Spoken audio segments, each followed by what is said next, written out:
Bismillahirrahmanirrahim.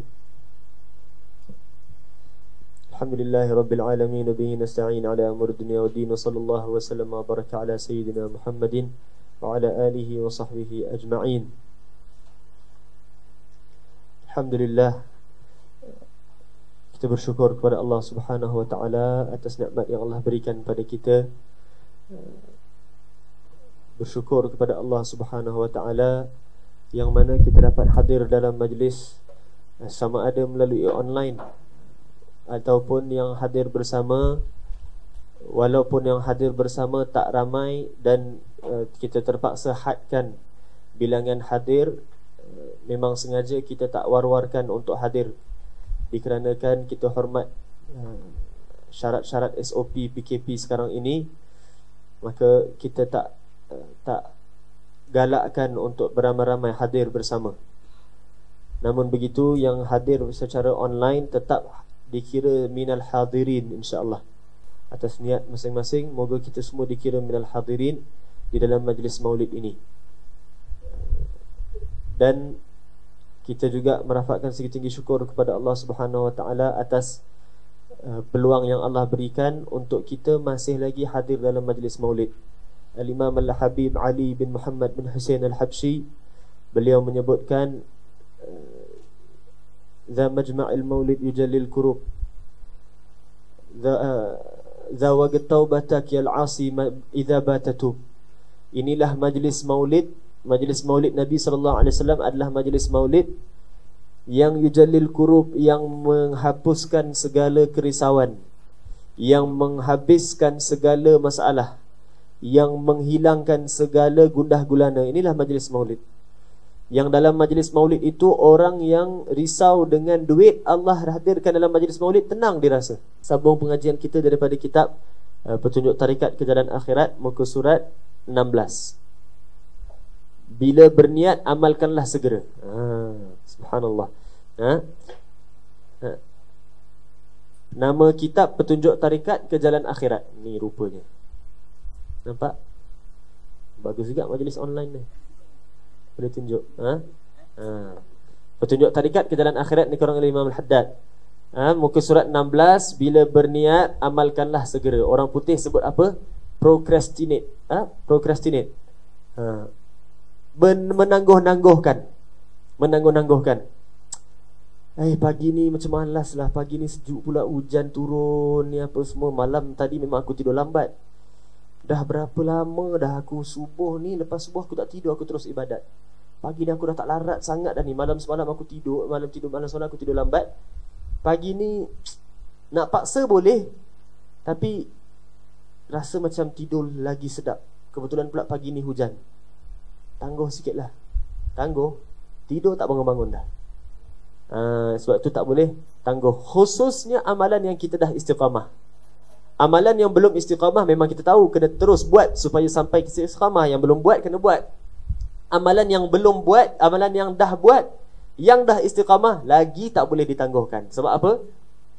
Buat. Hari ni tak buat, hari tu nyawa ditarik. Kan rugi. Kalau amalan memang tak buat, baru nak mula buat dah ditarik, paling-paling niatnya dapat. Tapi amalan yang dah memang buat, memang kau berniat nak putuskan. Jadi bila putus saja, terus nyawa pun putus juga. Itu amalan. Yang terpaling penting adalah maksiat. Mana lagi afdal, tinggal maksiat atau buat amalan? Tinggal maksiat lebih afdal daripada tambahkan amalan. Tinggal maksiat. Tinggal maksiat. Bila aku nak tinggal maksiat? Nantilah, malam nantilah aku taubat. Taubat? Tak ada. Now taubat. Tengah tengok muka orang, tengah tengok kitab, tengah belik kitab, orang buat lawak, boleh kelakar, ketawa-ketawa. Hati engkau tengah menangis, hati tengah jerit, ya Allah lepaskan aku, ya Allah, aku dah cuba hari tu tapi aku masih buat maksiat, ya Allah. Orang keliling aku nampak aku baik, ya Allah, sebenarnya aku ahli maksiat, ya Allah, lepaskan aku, aku tak nak mati begini, ya Allah. Meronta. Itu taubat. Tak perlu nanti malam lah anak setting dengan Tuhan, nanti malam anak set appointment jam 3.30, anak nak bangun menggigil-gigil untuk Tuhan. Bangun, silap-silap tak bangun. Silap-silap tak bangun. Silap-silap dah hilang selera nak taubat. Alah bisa tegal biasa, dah hilang selera nak taubat. Baik. disyaratkan atas niat yang benar baik itu, hendaklah dia mengamalkan apa yang diniatkannya itu. Niat itu adalah qasdus syai' muqtarinan bi fi'lih, mengqasadkan diri atau berkeinginan untuk melakukan sesuatu, muqtarinan bi fi'lih, yang diikuti dengan amalan. Kalau kita niat tapi tak ada amalan lepas tu, itu namanya angan-angan. Itu namanya angan-angan. Niat adalah yang Nabi sebut, innamal a'malu binniat, kan? Nabi sebut apa? Amalan itu pada niat. Tak boleh kita duduk pagi-pagi, aku berangan-angan nak solat zuhur lah. Apa yang kita buat? Aku berangan-angan nak bangun qiyamul lail lah. Kemudian apa kita buat?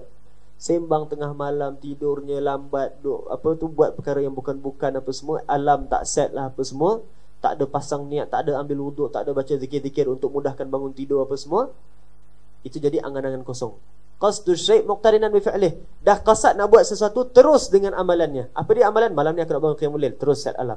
Pesan pada kawan-kawan yang ada, bangun, kejutkan aku Kemudian tidurnya awal, tidurnya dengan wuduk, tidurnya menghadap kiblat, tidurnya apa lagi? Dengan kemas, dengan suci, tidurnya dengan zikir-zikir yang untuk mudah bangun, untuk bentengkan daripada gangguan syaitan. Kemudian kalau terlepas, dah dikira amalan. Ini yang Nabi sebut, bila umat Islam, orang Islam terlintas niat nak melakukan amalan, Allah kira, kan? Jenis yang niat, bukan angan-angan kosong, bukan miss qiyamul lail, alhamdulillah aku dah niat. Nabi sebut terlintas saja ditulis, aku dah terlintas beberapa kali dah nak qiyamul lail. Hari-hari aku tak lepas, tapi hari-hari aku dapat, sebab aku ada angan-angan kosong. Angan-angan kosong tak masuk. Qasdu syai' muqtarinan bi fi'lih, diikuti terus dengan fi'il, amalan. Apa yang kita buat nak capaikan apa yang kita qasadkan itu. Baik. Barang siapa yang menuntut ilmu pengetahuan misalnya, dan dia mendakwa bahawa niatnya untuk mendapat ilmu itu ialah kerana dia hendak mengamalkannya dan mengajarkannya kepada orang lain, maka jika dia tidak mengamalkannya sesudah itu padahal sudah terluang masa untuk dia melakukannya, nescayalah niatnya itu tidak benar. Subhanallah, dia cakap ni macam betul-betul. Okey, ini adalah tamparan pertama daripada Imam Haddad. Macam first round Imam Haddad menang, kita kosong tombang. Apa dia sebut sini? Orang yang belajar niatnya nak mengamal dan mengajar. Mengajarnya semangat, amalnya langsung tak ada. Bersyarahnya fasih, ibadatnya langsung tak ada. Ini maksudnya. Bermakna niat engkau bukan betul. Niat engkau bukan kerana nak mengamal dan mengajar dengan tulus. Baik. Misal yang lain seperti orang yang mencari dunia, dan dia mendakwa bahawa dia mencari dunia itu kerana mencukupkan dirinya, supaya dia tiada menadah tangan kepada orang. Kemudian selebihnya dia akan bersedekah kepada orang-orang yang dalam keperluan, serta memperhubungi kaum kerabat. Memperhubungi kaum kerabat apa dia? Dengan duit yang dia ada, kaum kerabat yang susah dia nak bantu kaum kerabat. Maka jika dia tidak melaksanakan apa yang diniatkannya itu sedang dia boleh melakukannya, nescayalah itu tidak akan memberi kesan apa-apa pun terhadap niatnya itu. Ini yang disebutkan tadi. Dah niat dah niat. Niat nak buat bisnes. Buat bisnes apa? Ana buat bisnes bukan untuk diri ana. Ana buat bisnes bukan untuk kaya. Ana untuk sekadar tak nak minta sedekah, kemudian ana nak bantu orang lain. Yang selebihnya ana bukan untuk mewah-mewah. Dah kaya, bantu orang lain tak? Bantu. Tapi makin kaya tak engkau? Makin kaya, makin mewah tak? Makin mewah. Dusta dengan niatnya. Rumahnya bertambah besar, bantu orang lain, bantu, tapi berapa persen? Yang dulu engkau niat apa? Hanya tak nak mendadah tangan pada orang lain. Betul? Tapi bila dah tu rumahnya bertambah, semua tak ada perlu. Semua tak ada perlu. Kalau memang perlu rumahnya bertambah besar, sebab apa? Isterinya dah bertambah lagi 3, anaknya dah bertambah lagi 13. Masuk akal lah tambah rumahnya besar. Ini apa pun tak tambah, tak ada keperluan, tiba-tiba rumahnya bertambah. Entah tak pasal-pasal, anak rasa nak beli kereta baru lah. Dulu kau tak ada rasa pun. Sebab apa? Sekarang dah ada duit. Kan? Dah ada duit baru ada rasa. Dulu tak ada duit, tak berasa pun. Tengok kereta orang lain, semua bersih dan getah bagi Ana. Ana lah manusia paling zuhud. Ni semua tak ada manfaat. BMW, Mercedes semua tak ada manfaat. Ya, kau tak ada duit, boleh cakap. Bila dah kaya, nampaknya ada manfaat aircon sejuk. Nampaknya ada manfaat kerusi leather. Apa manfaat? Dulu tak ada manfaat. Ana lately ni kalau duduk atas kerusi yang bukan leather, kulit agak gatal lah. Itu manfaat. Manfaat dusta dengan niat. Yang dulu engkau niat tu mungkin dah tulis sebagai pahala, tapi bila engkau tak merealisasikan niat engkau, terbatal segalanya. terbatal segala pahala. Kalau dah terbatal segala pahala daripada awal, bermakna yang masa habis untuk bisnes, masa habis untuk kursus bisnes, masa habis untuk marketing, masa habis untuk macam-macam, semuanya adalah hisap atas kita, bukan hisap yang membantu kita. Sebab apa? Niat awal dah salah. Itu yang kita luangkan masa. Yang masa yang kita tak luangkan, pertama kau luangkan untuk training apa semua, untuk buat bisnes, untuk marketing, itu akan dihisap, berat hisapnya. Yang kedua, kenapa tak luangkan masa dengan keluarga? Kenapa tak luangkan masa didik anak? Kenapa tak luangkan masa mendidik isteri? Kenapa tak luangkan masa dengan mak ayah? Kenapa? Yang tadi engkau dah habis masa untuk ni, dah habis masa untuk apa? Itu satu hal. Satu lagi, kenapa tak buat tu? Kenapa tak buat ni? Kau sibuk dengan benda ni. Sebab apa? Niat awalnya dah salah. Niat awalnya dah salah. Sebab tu kita dalam beramal ada sabar sebelum amal, sabar tengah amal, sabar selepas amal. Sabar sebelum amal, sabar nak pergi majlis, apa niat aku? Sabar, jangan. Aku niat nak jumpa kawan aku, dia ni kalau bawa maulid mesti suara dia tak sedap. Aku niat nak perli dia supaya dia berhentilah pegang mikrofon. Jadi sabar. Tak boleh.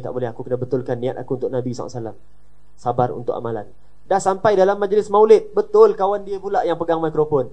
Alamak, dia ni aku dah sabar tadi sebelum majlis maulid, engkau pula paling lama pegang mikrofon. Sabar. Tengah-tengah amalan pun kena sabar. Itu zahirnya lah. Tengah-tengah amalan kena sabar, apa dia? Syaitan kata, engkau hadir majlis maulid, orang lain tak hadir pun. Agaknya engkau wali tak?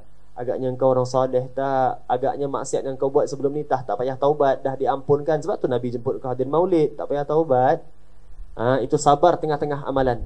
Sabar tengah-tengah amalan. Lepas maulid, lepas habis amalan, sabar apa? Syaitan lagakkan lagi kita. Tengok kawan-kawan lain tak hadir maulid, kau tengok live. Suara engkau lah bunyi kat live tu, suara engkau. Itu sabar selepas amalan. Ini niat. Semua bergantung pada niat. Kalau tak ada, niatnya putus. Dan niat putus bukan main-main. Bukan kita, niat aku dah terputus, nanti aku niat balik lah. Tak boleh. Niat dah terputus bermakna all the time yang dah habis sejak niat awal tu, bila dah batal niatnya, all the time is hisab.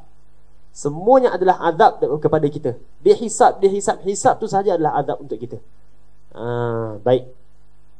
Dan niat itu pula tiada akan memberi kesan apapun kepada maksiat. Sama seperti membersihkan diri itu tiada memberi kesan kepada najis ainiyah. Najis ainiyah apa dia? Najis yang nampak. Niat yang tak bagus tak memberi kesan pada maksiat. Hadir maulid, niatnya nak taubat. Hadir maulid, niat nak jadi orang baik. Masuk dalam majlis maulid aja kau nampak kawan, terus rasa diri kau lagi hebat. Kawan panggil aku ustaz, asyik baik dia panggil aku ustaz. Salam cium tangan, macam tu lah, salam ustaz. Majlis maulid nak angkat Nabi, kau yang angkat diri kau. Kata nak taubat tadi, niatnya batal. Hadirlah maulid 1000 kali sekalipun, syaitan yang cocok. Hari ni maulid lah, kau pergi. Syaitan galakkan kita hadir majlis maulid. Sebab apa? Syaitan tahu dengan maulid itulah menebalkan lagi maksiat dia. Barang siapa yang menyertai manusia pada mengumpat seorang Muslim, lalu dia mendakwa bahawa maksudnya itu tiada lain dari menghiburkan hati saudaranya saja, maka dia dikira sama salah seorang yang mengumpat juga. Dan barang siapa yang mendiamkan diri dari menyuruh berbuat baik dan mencegah berbuat mungkar, lalu dia mendakwa bahawa maksudnya itu tiada lain dari menjaga diri supaya tidak mengecilkan hati orang yang membuat mungkar itu, maka samalah dia berkongsi dalam dosa itu. Ini bab orang mengumpat, niat tak menghalalkan cara. Itulah maksudnya orang Melayu panggil niat tak menghalalkan cara. Bermakna apa? Niat ni tak boleh sebarangan. Niat aku lain. Niat aku nak supaya orang ni berjaga-jaga dengan kawan dia, jadi aku bagi tahu. Bukan Allah yang jaga. Kau pasal mengumpat. Niat aku nak menghiburkan hati dia, jadi aku buat apa? Aku ampukan dia, aku puji dia, barang yang bukan betul pun aku puji dia.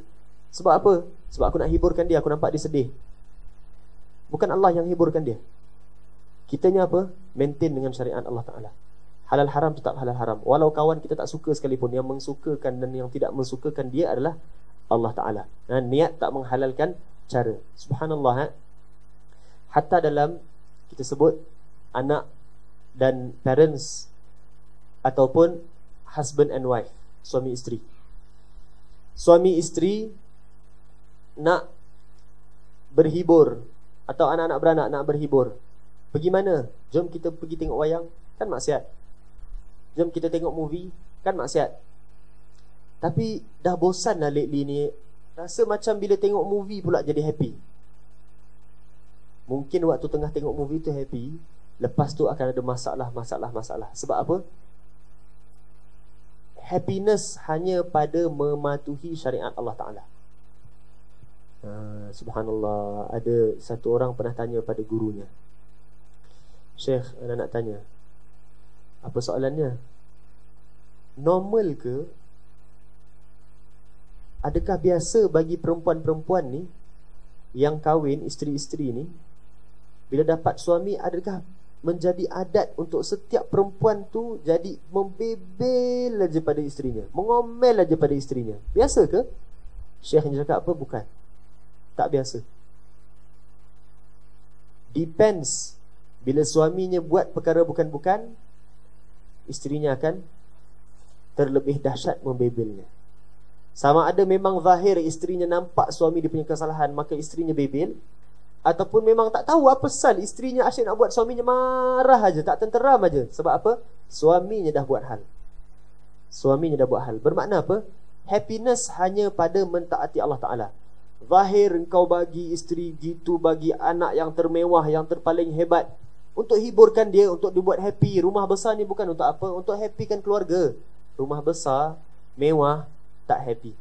Happy hanya pada mematuhi syariat Allah Ta'ala. Sayyidina Abu Bakar As-Siddiq, orang tanya, Nabi tanya, wahai Abu Bakar, apa yang kau tinggalkan untuk keluarga engkau? Aku tinggalkan pada keluarga aku Allah dan Rasulnya. Harta ada? Tak ada. Tapi happy tak? Happy. Tak kita dengar pula Abu Bakar cerai. Tak kita dengar pula Abu Bakar macam-macam hal. Kan? Happy. Happiness hanya pada taat Allah Ta'ala. Tengah nak solat ni, waktu dah masuk ni, tapi tengah seronok ni, santai-santai dengan anak beranak ni. No, stop.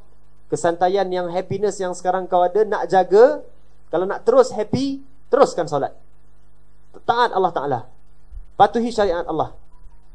Nanti akan happy. Akan terus happy dan terus happy. Hingga ke syurga akan happy. Subhanallah. Baik. Niat tak menghalalkan cara. Jangan campur aduk niat buruk dengan baik. Kemudian apabila niat yang buruk itu bergantung dengan amalan yang baik, nescayalah dia akan merosakkannya dan menukarkannya menjadi buruk. Macam tadi kita sebut, hadir maulid nak belagak, kan jadi buruk juga walaupun maulid baik. Umpamanya seorang yang mengamalkan amalan yang saleh, tetapi maksudnya ialah untuk memperoleh harta kekayaan atau pangkat kedudukan. Sebab itu berusahalah wahai saudaraku untuk menjadikan niatmu dalam segala amal ketaatanmu itu tertumpu hanya kepada menginginkan keridaan Allah Ta'ala semata-mata. Subhanallah. Kena always check niat kita. Khususnya sebelum nak amal. Yang lagi penting tengah-tengah amalan. Tengah-tengah beramal, tengah solat, tengah zikir, tengah berkhalwat, tengah baca kitab, tengah maulid, tengah semua kena check. Always check.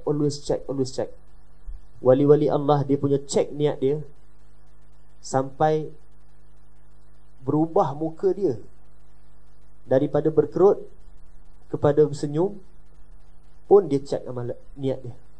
Kenapa aku senyum? Kalau dah tersenyum dulu, kemudian dia check, alamak aku senyum kerana manusia, terus dia taubat instant. Macam tu sekali. Kalau tengah duduk gini, nak tegakkan badan, dia check dulu. Check. Dia punya concern dengan aku buat benda kerana makhluk, sampai bila dia duduk gini, dia tegakkan badan kerana makhluk, terus hati dia terdetik. Apa kau buat tu? Hati dia terdetik. Terus dia taubat balik, taubat, aku buat kerana Allah Ta'ala. Dan kalau dia tengah duduk begini, dia tegakkan, alamak aku buat kerana orang lah. Nak duduk balik gini, tengok balik, kerana orang ke aku duduk gini balik. Macam tu sekali dia punya detail. Check. Ini kadang orang hadir depan orang, hadir belakang orang, tak check langsung niat dia. Selesa aja. Dengan gininya, dengan gitunya, dengan angkat tangannya, dengan gitunya, dengan menangisnya, semua aku tengok. Alah, tak cek niat. Tak cek niat. Niat ni wajib cek Always cek, walaupun tengah-tengah membuat amalan. Sebab tu orang solat, tengah solat pun dia baca apa? Ihdinas siratal mustaqim. Kau tengah solat, dalam solat syaitan terlindung daripada solat. Tapi kau solat, tengah solat pun minta tunjukkan aku jalan lurus. Solat bukan jalan lurus? No. Tengah-tengah solat, tunjukkan aku jalan lurus. Sebab aku tengah solat pun aku khayal, ya Allah. Aku tengah solat pun aku tak fokus pada engkau, ya Allah. Kena selalu cek. Kena selalu cek. Kena selalu cek.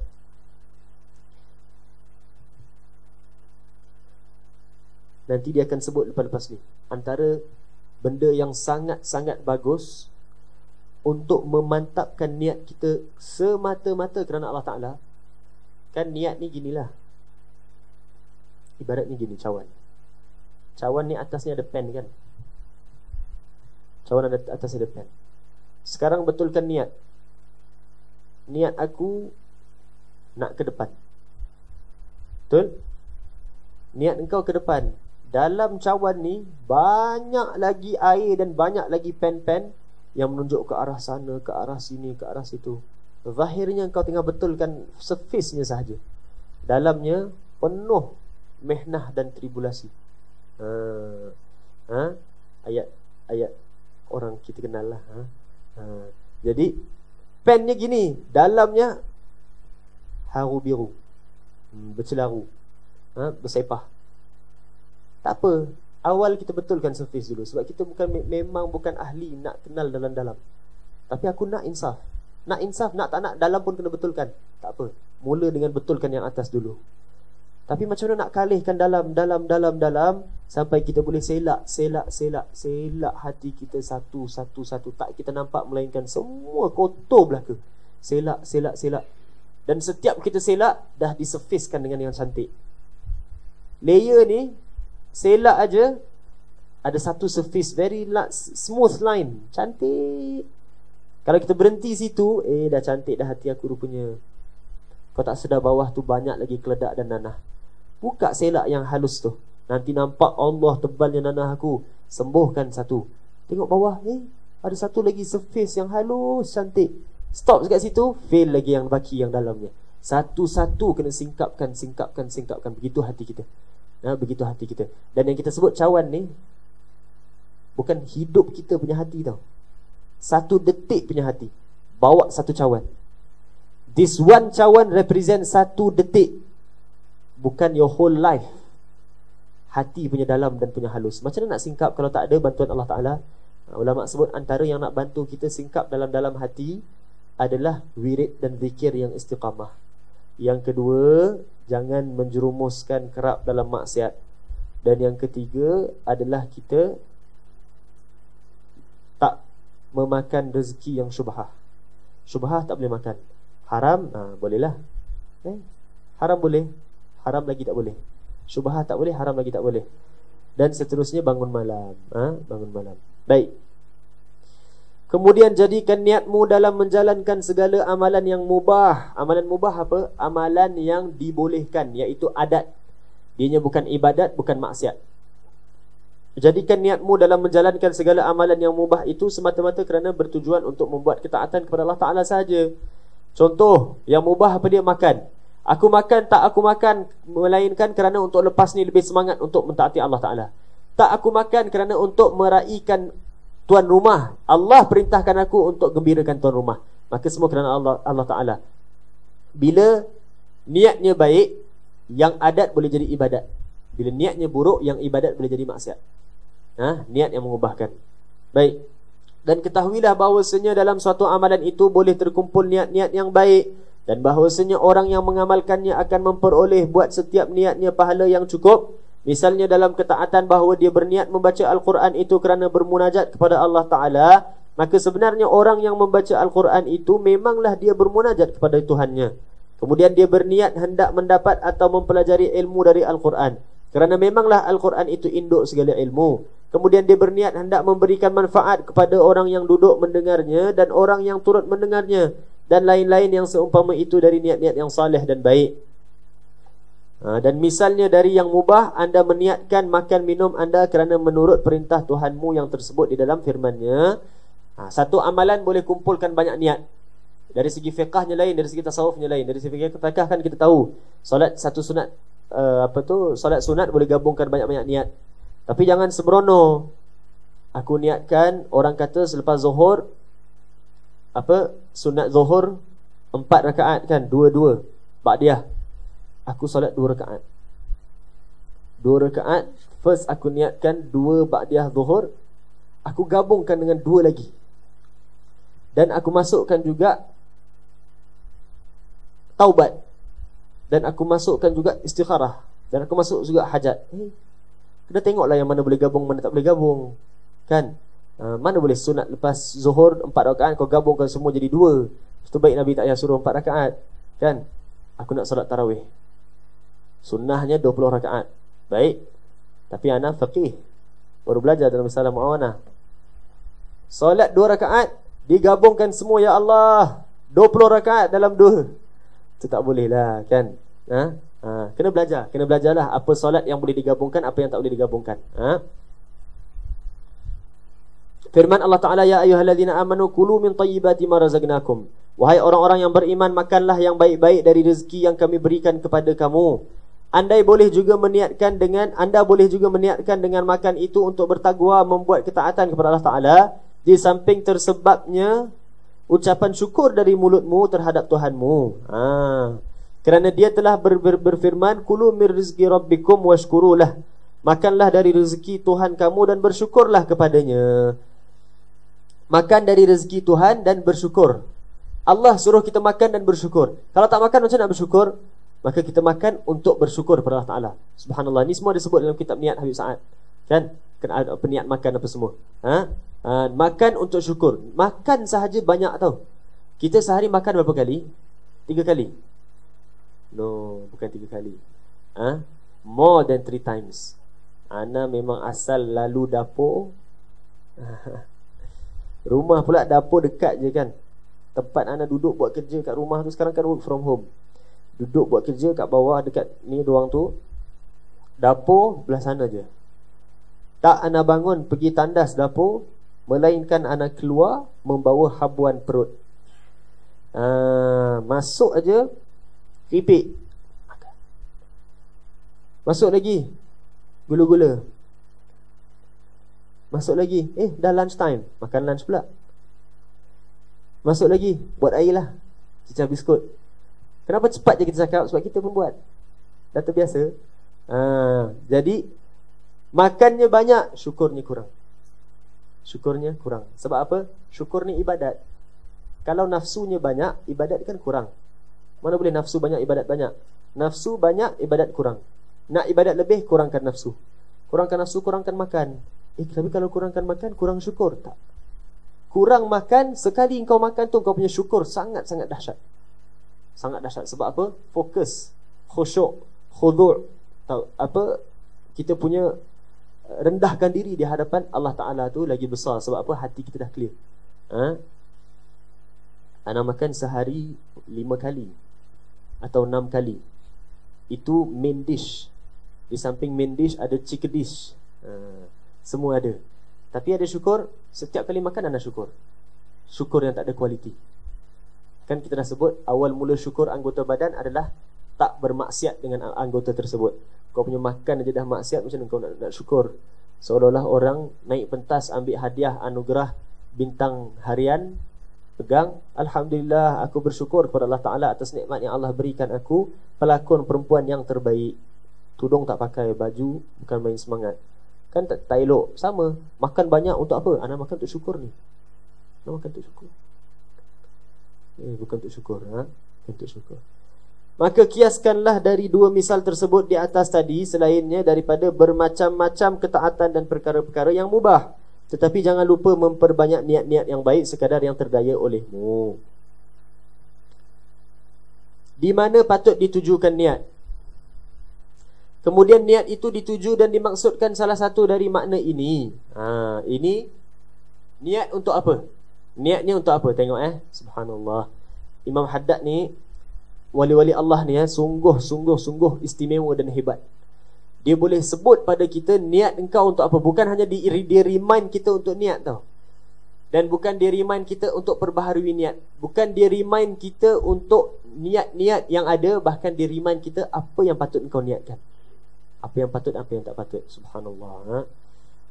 Pertama, bahawa niat itu adalah ibarat kemahuanmu yang membuatmu berazam, beramal dan berkata pada kebanyakan halnya niat serupa ini adalah lebih baik daripada amal itu sendiri jika niatnya baik, dan lebih buruk dari amal itu sendiri jika niatnya buruk, sesuai dengan sabda Nabi SAW yang berikut, niyatul mu'min khairun min amalih. Niat orang mukmin itu adalah lebih baik dari amalnya.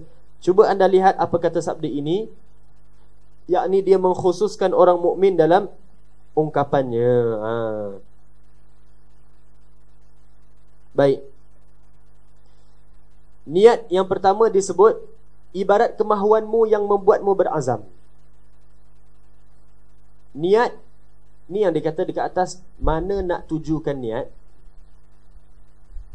Niat untuk berazam, niat untuk berusaha, niat untuk apa disebut? Banyakkan lebih baik daripada amal itu sendiri. Niat untuk berusaha dan beramal lebih baik daripada amalannya itu sendiri. Nabi sebut niyatul mu'min. Kenapa dia kata perhatikan pada perkataan mukmin? Sebab taklah orang berniat melainkan dia akan amal. Itu niat yang diterima. Kalau tak beramal pun kerana betul-betul dah darurat. Kalau tak ada darurat memang dia akan amalkan. Maka itu niat yang diterima. Niat yang diterima hanya pada mereka yang berniat dan beramal. Taklah mereka berniat dan beramal melainkan orang beriman. Orang kafir pun niat, kawan aku pun niat, tapi dia tak pernah buat. Maknanya bukan beriman. Iman zahir mungkin, iman batinnya tak. Kedua, bahawa niat itu adalah ibarat maksudmu hendak membuat sesuatu atau keazamanmu hendak melakukan sesuatu, dan niat serupa ini selalunya lebih baik dari amal. Akan tetapi setiap manusia yang berazam itu tidak sepi dari melakukan salah satu dari 3 macam hal yang berikut ini. Yang pertama, dia berazam dahulu lalu dia mengamalkan apa yang diazamkannya itu yang terbaiklah. Yang kedua, dia berazam tetapi dia tidak mengamalkannya sedang dia berkuasa untuk mengamalkan. Dan hukum hal ini dan yang sebelumnya sudah pun dijelaskan oleh sabda Rasulullah SAW. Diriwayatkan oleh Ibn Abbas, Nabi SAW bersabda, Innallaha katabal hasanati was sayyiati thumma bayyana dhalika biqaulih faman hamma bihasanatin falam ya'malha katabaha Allahu 'indahu hasanatan kamilatan, hingga ke akhir hadis. Sesungguhnya Allah telah mencatatkan hasanat kebajikan dan sayyiat keburukan. Maka barang siapa yang berazam hendak membuat hasanah tetapi tiada dibuatnya, nescaya akan dituliskan Allah baginya suatu hasanat yang cukup. Dan jika dia berazam hendak membuat hasanah lalu diamalkannya, akan dituliskan Allah baginya 10 hasanah, dan mungkin berganda sampai 700 kali ganda, bahkan akan berganda kepada lebih banyak lagi. Kemudian jika dia berazam hendak membuat sayyi'ah, iaitu keburukan, lalu tidak jadi dibuatnya, akan ditulis Allah baginya 1 hasanah yang cukup. Sebab apa? Tinggal niat nak buat maksiat adalah ibadat. Asalnya nak rompak, tapi setelah tengok-tengok balik, tak jadilah nak rompak. Tak jadi nak rompak itu adalah ibadat. Subhanallah, Allah punya baik. Dan jika dia berazam hendak membuat sayyi'ah, lalu dibuatnya, akan ditulis Allah baginya atas 1 sayyi'ah sahaja.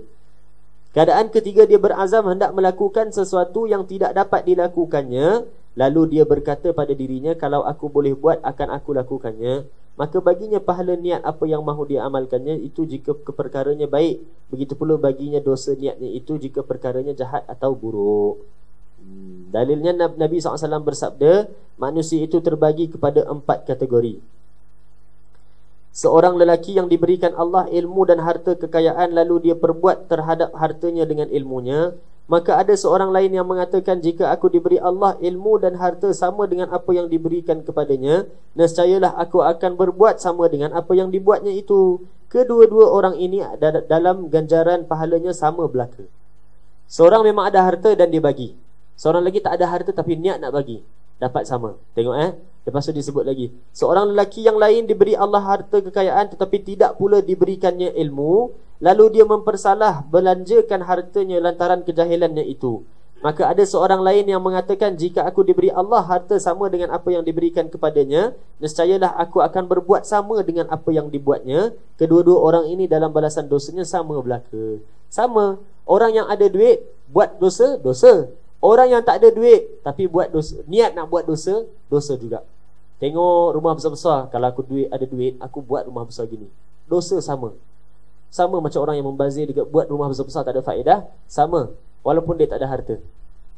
Sebab itu kalau kita tengok bab zuhud, zuhud itu bukanlah orang yang miskin, fakir, pakai baju tampal-tampal, jalannya bongkok aje, serbannya penuh, kotor-kotor apa semua, tak basuh, bajunya tak pernah setrika. Itu bukan zuhud. Itu serabai. Itu bukan zuhud. Orang zuhud ni apa? Orang zuhud tu adalah orang yang walau dunia dekat depan mata dia sekalipun, walau dia tengah belanja dunia sekalipun, tetapi hatinya tak masuk dunia dalam hatinya. Buktinya apa? Buktinya walaupun kau banyak duit, tapi rumah kau tak makin mewah. Tapi rumah aku mewah sebab orang bagi. Rumah aku besar sebab ada keperluan, ramai orang datang majlis kat sini. Macam Habib Umar. Habib Umar kan rumah dia besar. Masuk rumah Habib Umar, dalam luar nampak besar. Orang kalau tengok dari luar, oh mewah Habib Umar. Mewah, masuk dalam. Tengok dalam rumah dia. Dalam rumah dia semua plain aja. Tak ada design, tak ada kerusi mewah-mewah. Semua nak masuk rumah dia buat majlis, duduk dekat lantai macam biasa. Kapet pun nipis-nipis, yang tak, bukan baldu punya, bukan yang selesa-selesa apa semua. Tak ada. Semua biasa aja. Biasa. Berabuk tanah dekat rumah dia tu, pasir-pasir semua ada. Bukan macam king punya palace, tak ada. Ada duit, hidupnya sama macam Nabi SAW. Sayyidina Uthman ada duit, hidupnya sama macam Nabi SAW. Miskin, tapi hartanya dia bagi pada orang lain. Kalau rumahnya dibesarkan, atas keperluan. Keretanya dibeli, kereta besar, atas keperluan. Semuanya tak masuk dalam hati. Sama ada orang bagi hadiah ke, keperluan ke apa, semuanya tak masuk dalam hati. Anytime dituntut untuk dilepaskan, lepaskan gitu sahaja. No problem at all, boleh lepaskan. Habib Umar sekali masuk dalam Mustafa mengajar, keluar dalam Mustafa ikut pintu belakang. Habib Umar kalau nak tu ikut mihrab dia tu, ada pintu khas untuk dia masuk keluar. Dia masuk jadi imam, solat apa semua dah habis, dia keluar. Keluar, ahli khidmat dia duduk kat luar tu, Habib, kereta kena curi Habib. Kereta kena curi Habib tu, tengok kereta dah tak ada, kena curi kan. Engkau okey tak? Aku tak apa-apa Habib. Dia ugut aku keluar, dah dia ambil kereta. Alhamdulillah, khair. Jalan balik rumah, no problem. Kita kalau kereta kena curi, Allah, kereta kena curi, jom kita duduk ramai-ramai, salat hajat, baca Yasin 41 kali. Itu kira bagus lah, kira dah wali habis lah. Daripada kau meracau, menangis, call insurance, call polis, buat report sana sini, marahkan ahli khidmat itu semua. Habib Umar tak ada, keluar tengok kereta dah, terus. Habib Kazim pergi dakwah, tengah-tengah kuliah juga, orang pergi kat kereta, dia hancurkan kereta dia. Dia tengok kereta tak ada, jalan balik rumah. Perjalanan berjam-jam, tapi dalam perjalanan orang tumpangkan, orang bantu dia apa semua, Allah bantukan. Allah bantu. Dunianya tak ada dalam hati. Contoh siapa? Habib Hussein Haddad. Habib Hussein mari sini kan, biasa kita dengar cerita Habib Hussein Haddad, wali Majdub. Duduk tak ada harta, tak ada apa, jual barang, gambar-gambar ataupun apa-apa barang. Dia jumpa barang yang elok orang buang, dia ambil, jual balik. Style dia. Dah jual balik barang yang dia jual. Contoh, dia jual gambar Habib Umar, jual. Dia jual dengan orang sebelah, kedai sebelah. Dia tak ada kedai, dia bentang kapet aja, duduk gitu je. Dia jual dah lah, dia tak ada sewa kedai, tak ada apa semua. Jual gambar Habib Umar lagi mahal daripada orang yang ada kedai. Tapi budak-budak beli juga. Sebab apa? Wali punya jual, belilah nak ambil berkat kan. Laku, Allah yang tentukan. Allah yang tentukan. Dah dapat duit, dan dia suka kalau orang datang ke, ada duit, ada, bagi. Orang kena bagi. Jadi budak-budak kadang pergi jumpa dia, tak bawa duit. Sengaja, takut apa? Nanti Habib Hussein pau aku ni, ambil duit aku. Tapi setiap dia ambil duit, orang yang susah, orang yang ikut dia, ahli khidmat dia ikut dia, mesti akan cakap, dia bagi pada orang lain. Terus serta-merta bagi pada orang lain. Bukan dia yang guna. Bukan dia guna untuk diri dia. Bukan makin mewah, tak ada. Semua dibagi pada orang lain. Subhanallah. Kaya boleh kaya, tapi kaya lifestyle macam Nabi SAW. Ni bila dah kaya je, baby baru lahir, majlis kena istimewa. Pakaian anak beli dekat dia, pakaian tak boleh main-main dia pakaian, mesti yang serius punya. Botol susu dia mesti yang macam-macam lah. Tekan aja dia boleh blend sendiri susu, contohlah. Bros gigi dia letak aja sini, dia bros sendiri automatic. Dia budak tu pegang aja bros. Semua nak high end punya, yang istimewa. Masuk sekolah tak boleh sekolah biasa-biasa, sekolah yang lagi up punya. Pergi dekat kumpul sepupu-sepupu, tengok sepupu-sepupu lain main dekat tanah apa semua main sini, tak boleh anak aku, sapukan, antibakteria. Jagakan, pakai pakaian lagi mewah daripada orang lain. Semua tu tak bagus. Jangan kata Abdul Rahman bin Auf kaya, Sayyidina Uthman kaya, Sayyidina Abu Bakar kaya. Bukan, merekanya kaya. Anytime umat Islam menuntut harta mereka, boleh bagi semua, bahkan lebih daripada dituntut. Dan walaupun tak dituntut hartanya ada pada mereka, lifestyle sama macam Nabi SAW. Lifestyle-nya sama macam Nabi SAW. Wallahu a'lam. Sambung pada pengajian akan datang, sebut perihal muraqabah.